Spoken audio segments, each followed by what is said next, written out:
welcome to the latest episode of the Punjabi Villans podcast. You're with me today again, Sam Gatora, and I've got with me today the Chima brothers. We've got Ricky Chima and Sonny Chima. How you doing, boys? Good, mate. How are you? Yeah, all good, mate. It's good. So we're going to cover a couple of topics today, mainly being the games that we've had over the last couple of days. We've had one yesterday, and then obviously on the weekend. So Ricky, your thoughts on yesterday's game first, please. I mean, first of all, it was a great result. I mean, I don't even know what league Barrow are in. League Two, I think. It was just great to see a load of kids and playing really well. So the result itself was great. Seeing the kids play was brilliant. But it did leave some question marks, like where was Keenan Davis and where was Wes? Players that aren't getting onto the pitch as much. I was just thinking, well, where are they? You think they'll be playing in games like this? So, I was asking questions, but as the result itself, it was great. And, seeing players like Archer, bang a hat-trick, bang on. I think you're right about the bigger players. Wesley, there's talk about him going out on loan, back to his Club Brugge thing. And I think when I last heard, Keenan was possibly injured, but you're right. It was an interesting ploy. They even mentioned it on Sky Sports afterwards that we didn't have anyone to come off the bench just in case they needed to save the game. He trusted solely on the youngsters because he had a lot of youngsters on the bench as well. Sonny, what did you think of the performance of the youngsters? Yeah, I think they stepped up big time. I think what helped was that the defence was that could be a kind of upper championship, lower Premier League defence. I think House has played in the Premier League now. He's shown his worth. Obviously, Target, he's quality left back. Gilbert, he's been doing it in France last year, and then Twanzebe, it was good to see him get some minutes. So as soon as I saw that back four, I thought we were definitely onto a winner. Not just because it was Barrow, just because there was confidence in that. And then Jed Steers, a decent keeper. So to build off that. And then when you see, some of the young players in front of them, you think, oh, this is going to be quite exciting, actually. To be honest, I'd holding my hands up. I'd never really heard of Archer. I think I'd questioned it before, who is this lad? Like Ricky said, you would have thought Wes was going to play or Keenan Davis. But he proved his worth straight away. Yeah, exactly the same. The Archer was apparently too old for the Youth Cup last year. He was out on loan. But I was the same when he was on. We didn't have Young. We ain't got Lewis Barry. They aren't both on loan. And there was a bit of a question mark, and he smashed it. I mean, all three goals were, like they said in commentary, they were all different goals, but they're all really good goals, Rick. Well, that's it. I mean, that's the positive of it. Sorry, because what it is we've got now Danny Ings, Watkins, and then behind him you've got Keenan Davis, Wes as well. So that's 4 first-team strikers, and then behind them, obviously we've seen the young team, and you had Young and Barry, who look like good prospects. They've gone out on loan, so then that's 6 strikers, and then now there's a 7th striker. All that of pretty good players, to be honest. Maybe like Keenan Davis. Yeah, I think when you're right about the defense, to be fair as well, Sonny, because when I first looked at the team, my attention went to try and how the hell am I going to pronounce Chukwuemeka, is it? Yeah. Chukwuemeka, that's it. And now there's 2 of them, they're both brothers. I mean, it just actually took me back to the last time Villa had the brothers playing for the team. I mean, the Moore brothers. And in all honesty, they didn't live up to the hype, did they? Yeah, it's a strange one, wasn't it? Because like Luke Moore, Stephen Moore, they were gonna be, the starlets, weren't they? But it was more Stephen Moore was supposed to be the one, and he fell off. And Luke Moore was still thereabouts. He's come off the bench, and he still got some crucial goals in.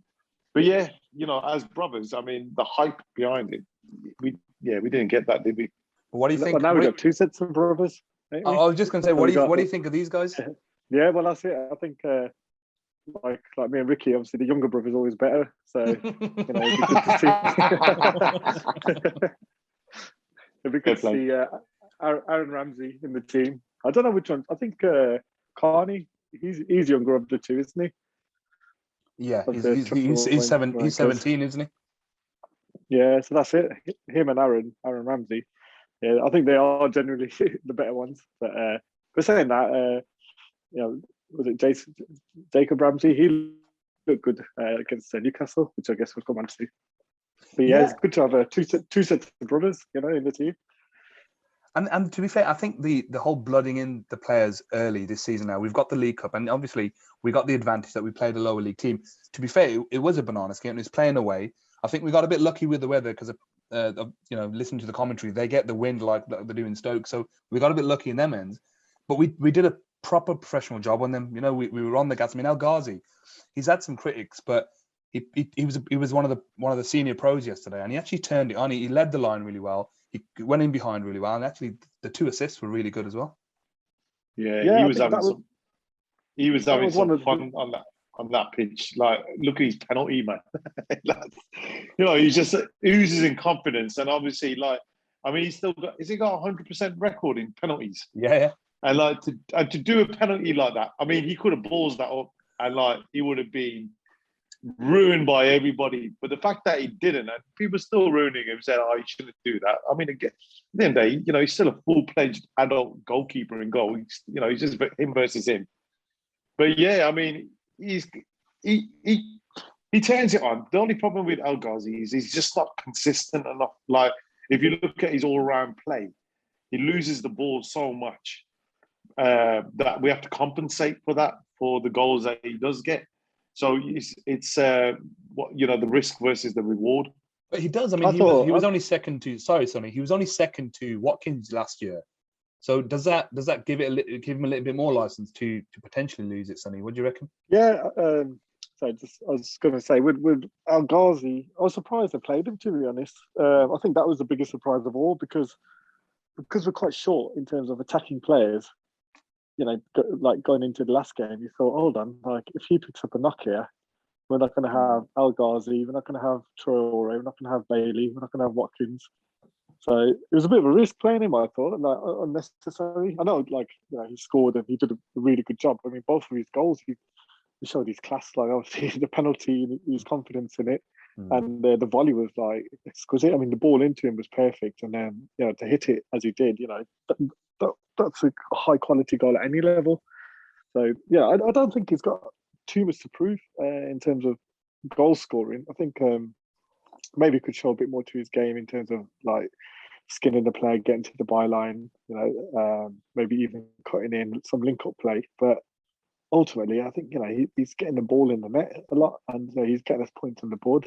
So it's hard to criticise him. Yeah. And the other fringe player, how many of his goals are last season? How many of his goals were penalties? 5, I think. 5 or 10, is it? So he's a penalty, and he's a second top goal scorer. I mean, if you score 5 penalties, you're gonna be second top goal scorer. No, but you still need to score them. Before El Ghazi, I think obviously Grealish missed a penalty and Watkins missed a penalty. I think I don't know who else would take. So the confidence now, if we have a penalty in our next game, you'll be fairly confident in an El Ghazi stepping up. And he does strike the ball clean, doesn't he? Yeah, definitely. There's another fringe player as well that I think had a decent game. If he provided the cross for El Ghazi's goal, Gilbert. What do you guys think of his performance, Ricky? I'll go with you first. I really like seeing Gilbert on the pitch. I think he's a cult fan favourite. We always love a defender that can go through someone, and it was like Hutton used to steamroll players.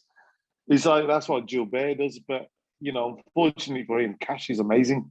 In his position, so he ain't going to get a squeeze at the minute. But with Elmo out the way now, he's next in line for that right back position. So seeing him on the pitch, seeing him dominating the play, and taking charge. I think there was a point where he scored that goal where I've got the lad's name, and he tried to round the keeper rather than probably should have just hit it first time. But then Gilbert came in like a bull out of a china shop and put it in the back of the net. So it's good to see. Good to see him there. Yeah, I can't pronounce his name. It's Philippe Bondige or something like that. But I know who you mean. And he provided that really good goal for Archer's third, didn't he? Archer's hat-trick goal. That was a proper blind pass. I think Lee Hendry called it. What did he call it? I don't even know now. Going for a pie or something. But it was a great kind of blind pass, wasn't it? Yeah. And even Sonny, bang on best. Yeah, Sonny. Even on so I've been guilty of as well in terms of our number 2. talking about maybe we need to buy another keeper to be backup for Emi Martinez. But actually, has Jed Steer let us down? And again, yesterday he provided that. I think it was at 2-0, could have been 3, when he provided that save down to his left hand side. Do we need a backup goalkeeper, Sonny? I don't think so. No, I think he's good enough. I mean, someone's probably got the stats for how many games does the backup goalie play? You know, and even if Jed Steer had to play, 10 games or so, you'd be fairly confident in him. It's like I don't get what Arsenal have done, not with the Martinez thing, but they've gone out and bought a second keeper for 30 million, and you're like, well, if we were to go out and buy a keeper, is that what it's going to cost us? And Jed Steer, to get someone of his quality, what's that going to cost us? Just of his quality alone, probably 15-20 million. So, where do you stop with it? So I think he's still youngish. So I think he's an asset, and he's good enough to play in the first team if called upon, and definitely in the cup competitions. And he's been around the club long enough to know the players, know the era. He's obviously played with, towards the back end of the championship season, he played with Mings. He's played with Twanzebe as well. So you're right. I think you're right. I think in that sense, given the benefit of that, he hasn't cocked up yet. I know he maybe doesn't have the presence that Martinez does, but neither does Jordan Pickford, to be honest with you, does he? Yeah. No, and I think Dean Smith gave him the whole season, but the year we got promoted, or as long as Dean Smith was there. So it's not like he hasn't had a run of games as number one. So he's proven to be a number one. He's just obviously now down the pecking order because we've got a better quality keeper in, where you see some clubs and their number twos are literally just number twos. Yeah, it's true. Fair point. And with Jed Steer, is he now the longest serving player that we've got in the team? Probably, because yeah, no, because I thought 10-year loan. Yeah, I thought it was McGinn or maybe Hurahan, but I've got a feeling it's Jed Steer now. I think Steer was there longer than both of them boys, because I'm sure Steer was here. I don't think Bruce brought Steer. I think he was here as part of the back room. Not the back room, but like the under 23s or something. Yeah, but that can check. One of our listeners can let us know about that.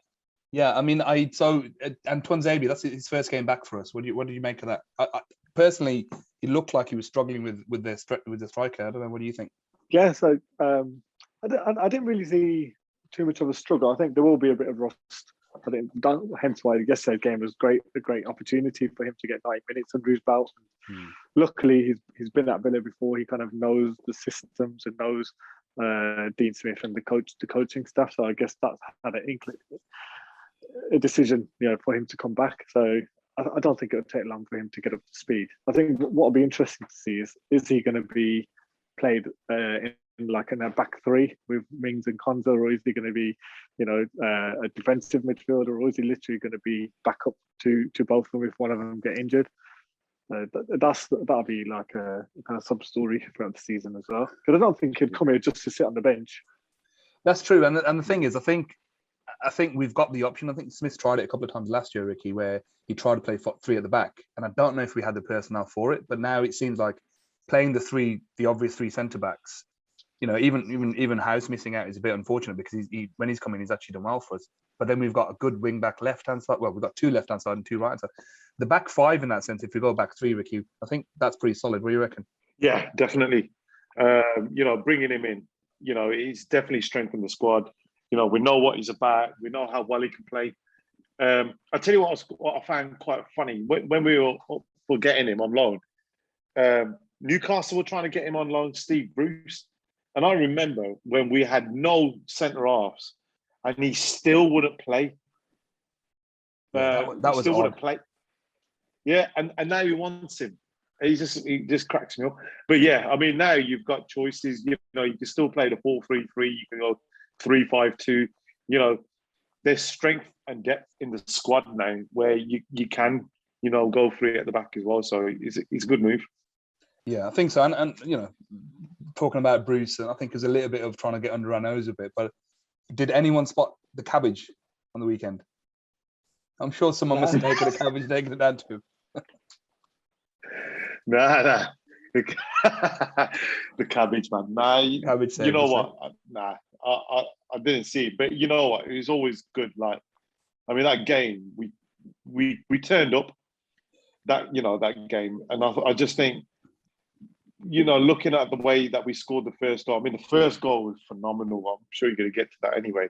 Yeah. But you can see that, although we've lost, a bit of coaching backroom stuff, you can see they've got set routines on the pitch with the throw-in and with Mings. I think Sky Sports picked up on it, or Match of the Day, Gary Lineker was talking about it, about how they were using Mings to get the ball in, and he was looking to find Ings.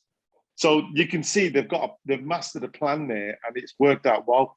So I just wonder how many more tricks has Dean Smith and the coaching staff got, because I was one of them.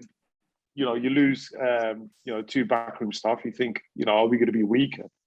But if anything, they are trying things out a bit more, and it showed. It showed against Newcastle, and we got a comfortable 3 points off them. Yeah, I mean, you're right. Going directly onto that match now, the goal itself was brilliant, but actually the way we played, we could have been a bit more expansive. But actually, Sonny, the game was so important for us to actually win that, wasn't it? And getting that goal just before half time, and what a goal, Sonny!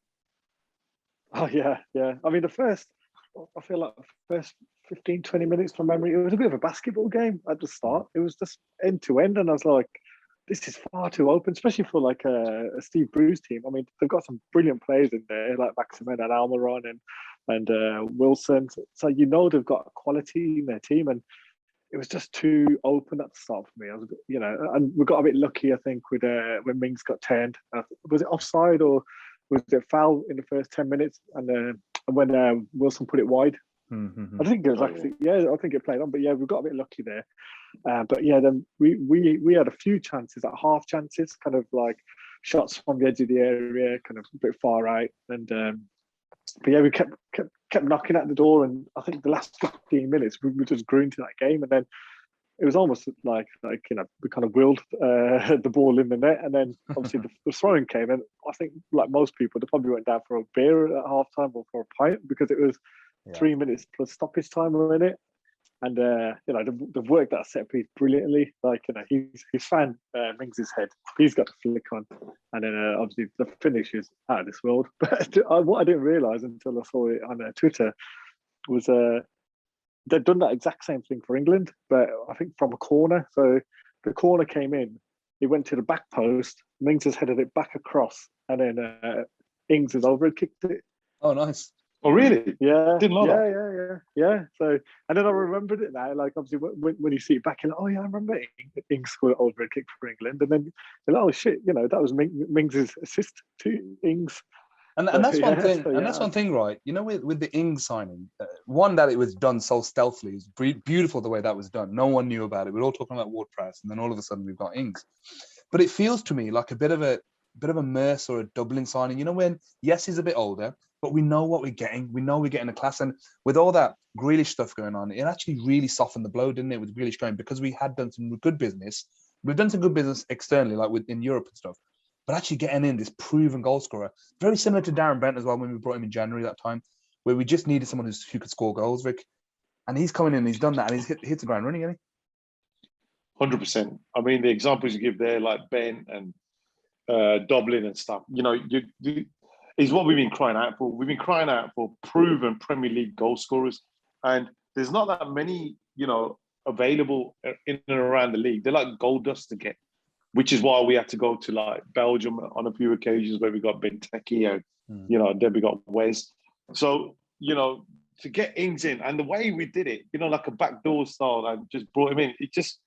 It brought back the magic of a transfer deadline, not deadline day, but transfers as well, because every type of transfer you hear about, when it happens, you kind of know the whole journey of it. But something like that, it was like a pataka, man. Like, just wow, what? I love the fact that none of the in the knows knew. Not even this Fabrizio guy, the one that's a god apparently with the transfer world, didn't have a clue. No one had the foggies. All of a sudden, Villa brought down Ings. It was beautiful. Yeah. The only thing with me, not to put it down on it, like I rate Ings, massively. Obviously, his record, I think, last year to Harry Kane's, if you took away Kane's penalties, was pretty much on par. But the only thing is, and it's a good problem, but Dean Smith's got a problem now in terms of how does he set up with Watkins and Ings. So, Watkins was the man last year and he played that role amazingly. So what does he do with Watkins now? He says he's not going to put him on the left. So does he go two up top? And how does he change his whole system to suit that? So there's got to be a way. He's got to shoehorn Bailey in. So you're going to have Bailey in there, Buneda in there, Ings in there, Watkins. So it's going to be really interesting. And you've still got Traore as well. Traore, obviously El Ghazi. So I think those will be bench players. But it's how is he going to do that? And then obviously the missing piece is that DM, so the kind of number 6 player, and that's the other part of the puzzle. But it'd be interesting to see if he sticks with 4-3-3 or if he does go 5-3-5-2. See, am I wrong in imagining when Ings was at Liverpool, at times he played out, even for Southampton, he played out from the left? So can you see that happening? Nah, he's got to play. You know what? He's got to play right up top. I love Watkins, and they both got different attributes. But with Danny Ings, I'm sure he scored more goals against Villa than any other team. I hate him for that. Every time he played against us, he dominated us. I remember one game when he was at Burnley, and it was the last game of the season, and it was a nothing game. He tore us apart by himself, and he scored a brace that game. And I always stuck out in my memory thinking, this lad, he's just too good. And when he went to Liverpool, obviously it didn't work out there because the style of play they have there didn't suit his way. And then, he's moved around a bit. But he's just a brilliant goal scorer. And him coming to us now is good. Like Sonny said, it's a good problem because we've got both Watkins and Ings. So not only are they fighting to get, top position if it's one or the other, but they're both fighting for England places for World Cup as well. Because we can all see that they needed more options other than Kane up front. And obviously you got Rashford, but there was a lack of goals for England, and you got Ings and you've got Watkins that can both stick the ball in the net. So they're going to be, it's going to be exciting. And you're right. I think because they're both different type of players, because no one runs and harasses, well, Jamie Vardy maybe, but he's getting on a bit now. But Watkins does that. He doesn't give him a rest. But Ings is different. You're right. And it's good to have that different option. Hopefully we have a long season in terms of games. We want to be in both the cup competitions for as long as possible. And that will mean he can switch and change it. But he's also going to bleed in these youngsters as well to get them in and actually get them playing more games. Some of them he sent out on loan, but he's kept some of them deliberately to make sure that they do get into the first team and they do play. But the new signings as well, Buneda and Leon Bailey, Ings. But you mean Bundia? He knows his role. Yeah, so Bundia and Bailey, Bundia knows the league, but he won't know the system. So it'll take him a couple of games to get up to speed with the system and the movements and where to be in that. I think against Newcastle, he was kind of played out of position a bit as well. So it'll be interesting to see where his final position is, if it is a number 10 or if it's out wide.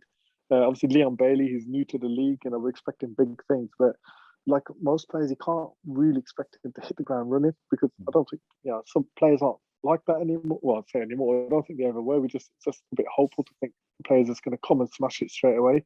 So he will need a couple of games as well, but it's just how do we do that? Do you change everything at once, go with a new formation and play these new players in a new system?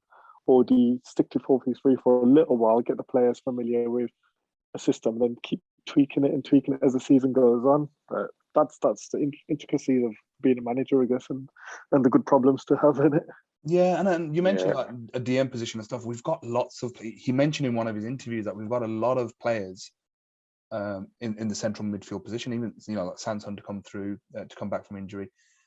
Louise is going to come back and start playing regularly. We've got McGinn, we've got McCamber, then we've got the youngsters that can play in the position and do well in there. So arguably you can say that actually, as much as I'd love for him to buy another player, a good solid seasoned DM, have we got the place? Have we got the space for him? That's where I'm. No, we definitely have. No, I think it's to me, even before Grealish left, that it was number one priority. I think like Louise, McGinn, even Nakamba, he's a number 6, but Louise at 6, McGinn at 6. I think they're more like number 8s, and you need someone, who knows that holding position and who can do that kind of double pivot, who can take the ball off Mings. Because last year, even with Jack in the team and all that, it was only one output, keep it to Mings, and then Mings had to hit the channels where, we need a plan B as such, to go through the middle and a different option, because otherwise it's just easy for teams to kind of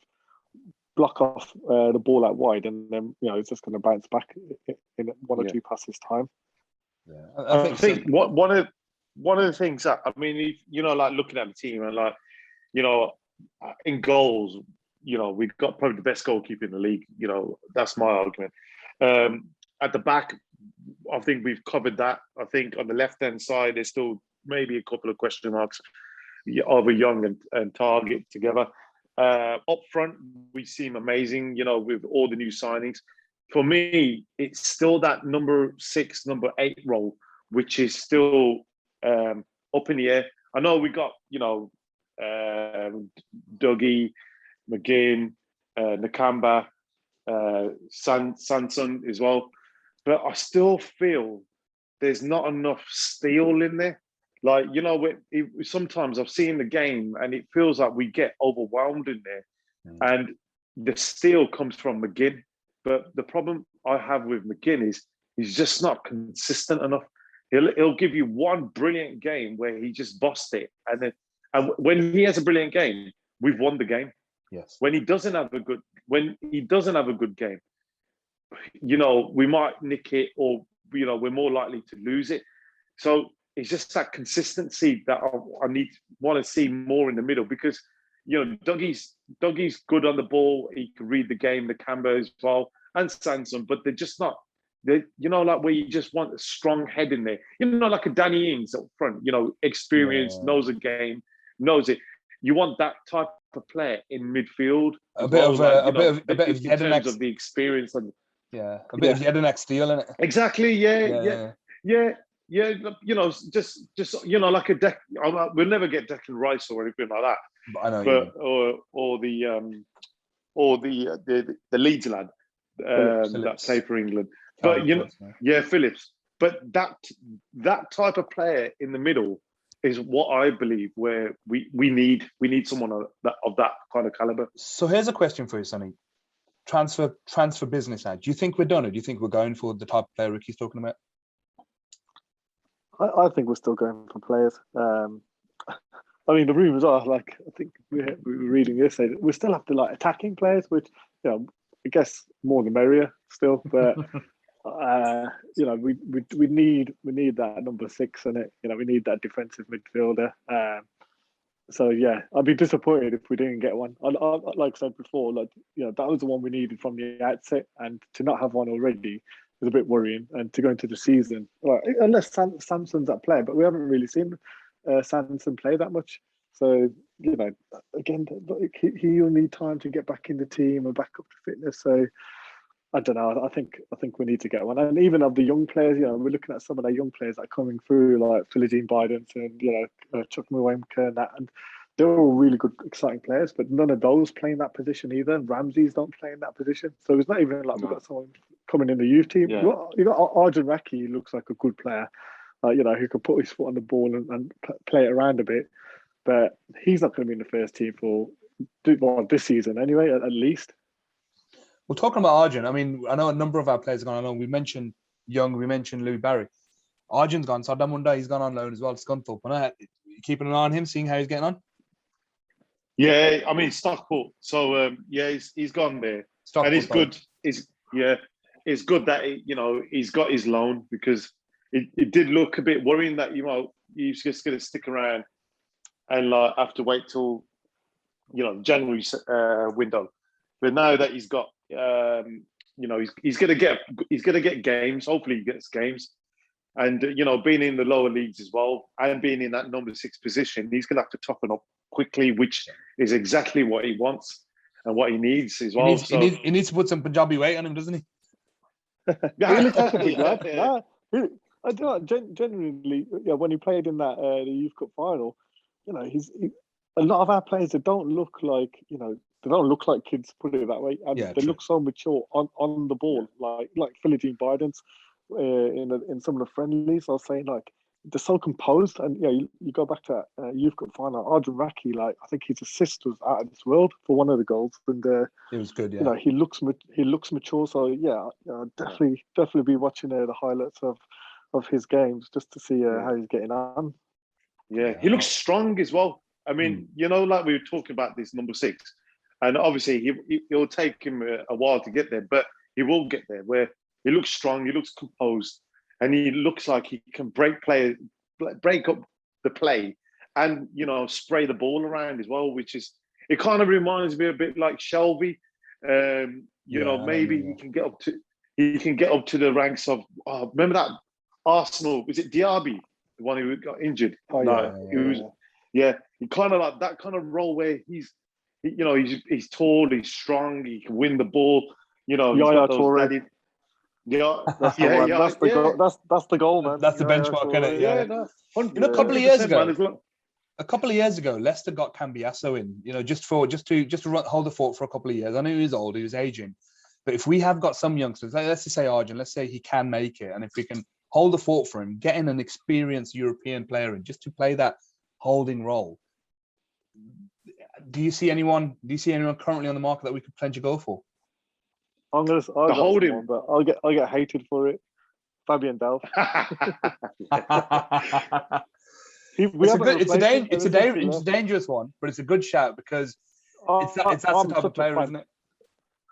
Like I look back to that FA Cup final and that run up, maybe the Liverpool game, and he could do that position so well. Like he would carry the ball, 10, 20 yards. He'd find that pass, he'd get stuck in. He was that player, and obviously went to Man City, kind of won it all. But he was played out of position a lot, and then he's gone to Everton. Again, I don't know what his injury record's like. I think it's a bit checkered, but it was checkered with us, Sonny, as well, wasn't it? Before he started playing, he was injury prone for a few years before he started going. But I don't know if he'd be welcomed back by the majority. No, that's the thing. Yeah, I think that's was it water under the bridge now. So I can't see us having him back. But if there's a player like him available, that's the kind of mold player I'd like to see. We could have him back. I mean, the only people hate him because they love him so much. True. Yeah, you know what? I'm trying to get rid of him. We've got Young back, and at the time when Young did that dive, we were kind of a little bit upset with him, weren't we? Yeah, and football's fickle. I think Gordon Strachan talked about it ages ago. Like, footballers can do whatever they want, but as soon as they get on the pitch and score a hat trick, everything's forgotten. Yeah. No one cares. So football can be fickle like that. But I agree with Sonny. With Fabian Delph, it just depends whether he's still got the heart for it. But he for me, he's probably been one of our best players we've had in the last decade or probably longer. In terms of all round positioning, he can win the ball, can carry it. I just used to love how he can put a tackle in, win the ball, play off the winger, get it back, and have a amazing shot. And especially for a little nicker on the end, it's proper small as well. We put it about, man. I was rewatching a match against West Brom. I think we won 4-2 in the end, and he scored a cracker in that goal. So that's moving on to the last point. We got Brentford next, right? And I was looking at Ricky, what you said earlier, and we haven't beat them. They're a good team, and we always come unstuck against them. Even when Smiths was there, we didn't beat them, and even after he came over to us, we lost to them twice. So, what are your predictions? I'll go with you first, Rick. Predictions against Brentford. Oh, it's just too tough to call, man. I think everyone's admiring Brentford right now.